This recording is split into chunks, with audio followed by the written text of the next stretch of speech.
Նայեք այս լուսանկարին, անմեղ աչքերով նայող այս փոքրիկները մուշի որբերն են, ովքեր կորցրել են իրենց ծնողներին, սակայն ավելի սարսափելին առջևում էր նրանց սպասվում։ Լուսանկարն արված է կանանց առաքելության աշխատողներ Սկանդինավյան կազմակերպության անդամ Բոդիլ Բյորնի կողմից, ով միսիոներուհի էր աշխատում Մուշի և Մեզրեի որբանոցներում։ Մինչ 1915 թվականի ողբերգական իրադարձությունները Բոդիլ Բյորնը հոգ էր տանում այդ երեխաների մասին։ 1915 թվականին թուրք զինվորականները քաղաքը կրակի են մատնում և մարդիկ իրենց տներում ողջակիզվում են, իսկ այս երեխաները որբանոցում։ Բոդիլ Բյորնը տեսնում ու լսում է, թե ինչպես են այս երեխաները տառապում, բայց ոչինչով չի կարողանում նրանց օգնել։ Մեկ տարի անց Բոդիլ Բյորնը վերադառնում է Մուշ և փողոցներից, լքված տներից փնտրում ու գտնում է 34 տղա և աղջիկ երեխաներ և հոգ տանում նրանց մասին։ Ցեղասպանության վկան հետագայում պատմում է իր հուշերում, որ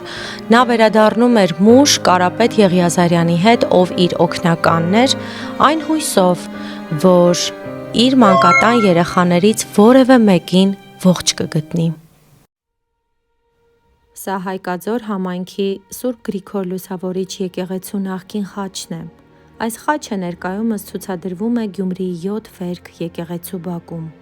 10-րդ դարի այս եկեղեցու 30 կիլոգրամանոց խաչը ուժեղ քամու հետևանքով պոկվել էր 2015 թվականին և փոխարինվել նորով։ Բայց խաչի վրա ամենակարևորը նրա պատմությունն է։ Այս խաչը լավագույնս է բնութագրում հայ-թուրքական հարաբերությունները։